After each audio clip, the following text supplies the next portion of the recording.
Hey guys, so this is a new group of videos. I'm going to do a new little series about tools you should own, and this will run alongside my Handbridge Cycles episodes, which are more of a kind of vloggy, documentary type thing about what I get up to in the shed. This one's going to be a bit more specific. So over the years, I've been working in bike shops now for 15 years. I've worked in 1, 2, 3, 4, 5, 6, 7 different shops. I've had my own, I've worked in my shed, and I've done mobile stuff as well. So I've got a little bit of experience, I feel, with all the things that you may or may not need. I've used various different tools in various different places, cheap ones, expensive ones, old ones, new ones.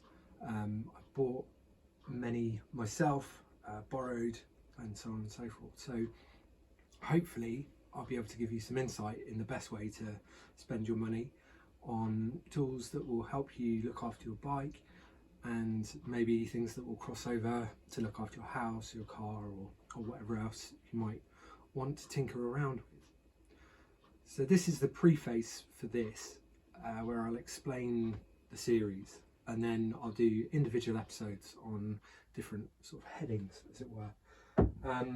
So I tried to split it into a couple of different categories so that, yeah, you're not just watching just hours and hours and hours of one video. So I've got a couple of headings. So tightening, I figured that's Allen keys, Torx keys, wrenches, spanners, screwdrivers, that sort of thing. I guess more general hand tools for adjusting, tightening, fitting things. And then cutting, so drills, I feel like that's the only place I could shoehorn that in.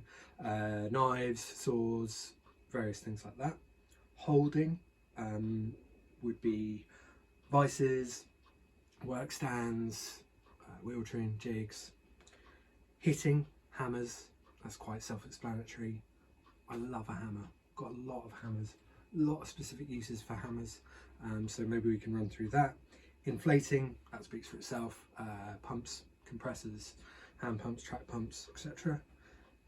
Bleeding, so anything to do with brakes, mainly I think for most people in their home setting, or maybe suspension in small amounts depending on how confident you are. And maybe a little bit of first aid, different type of bleeding, worth covering, I think.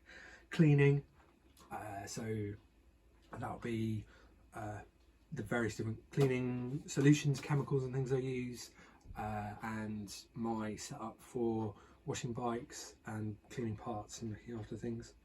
Turning, this is a little bit vague, but it was the only way, again, I could kind of figure out bottom bracket systems, cassette systems, and other kind of drive elements. I think with bikes there are a lot of facets, a lot of pockets of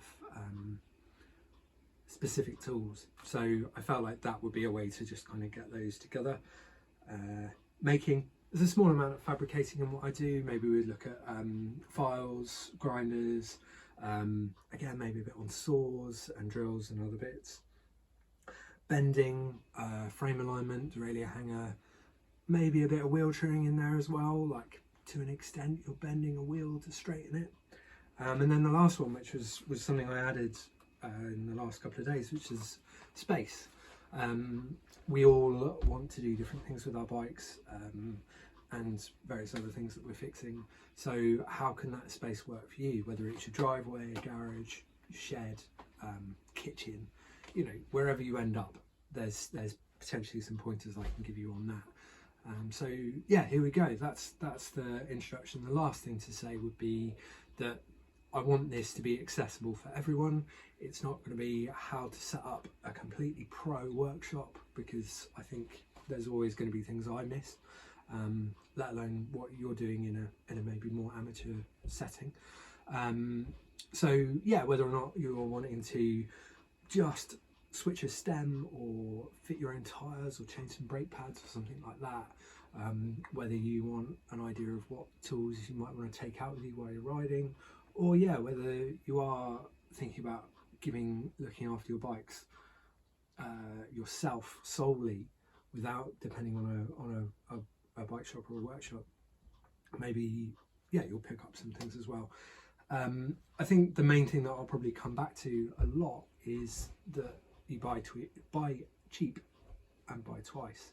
It's a very common adage, and I think in a lot of things like bikes and technology, phones, computers, what have you, there's various different elements of that in all settings. But I think with tools, I've learned through working in shops and buying stuff myself, if you're buying something to get a job done once and you're expecting a cheap tool to do that more than once, you could be disappointed.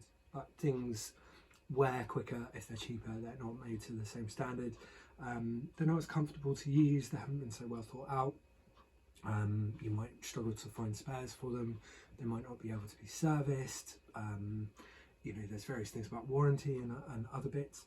So buy cheap, buy twice. Sometimes you can get away with it, sometimes you can't. And I think it's a bit of a mindset change to just think, I'll just get that one off an online retailer. It's the cheapest one I can find, I only need to use it once.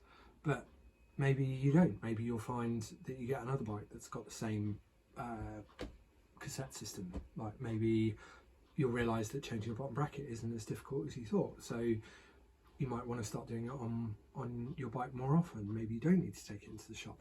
Maybe you've got more than one bike. You can spread the cost of these tools and make it more economical over time. But it does mean that there's an additional outlay. But it's just looking at it with a bit of foresight and thinking, right, well, a tool that I could have for 6 months at £10 is more cost inefficient than a tool you might have for 10 years that cost you £80. So there's various things to think about. So there'll be Amazon affiliate links put into all of this, so if there's anything that you can buy from Amazon, then you'll be able to through my guidance. And if there's anything on there that isn't, so for example, I've been name checking Abbey tools a little bit recently, they aren't available through Amazon as far as I can see. I can hook you up with that. Give me a shout if you want to come to Brighton and pick something up from me. Whether you want me to post it, I can do that for you. Snap-on, they'll probably be referenced a few times. They're a little tricky to track down.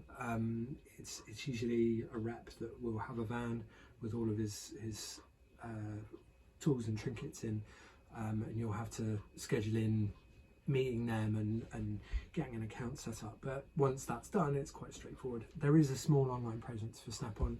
You have to buy direct. It's the most costly option that I've come across for tools, but sometimes it's worth doing. It's not essential. So and also your local bike shop, your local tool supplier. We've got an excellent little independent called Brighton Tools and Fixings. They're not a bike shop, they're just a general tool seller. I've got Milwaukee stuff from them, and Wera and DeWalt and various other things.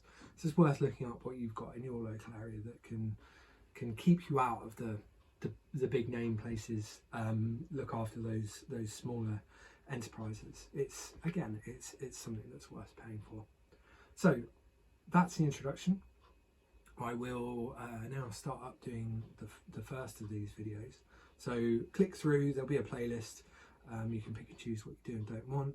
If there's anything that I'm not explaining or anything you think I've missed, please let me know. And if you want to order anything from me, again, contact me. Cheers, guys.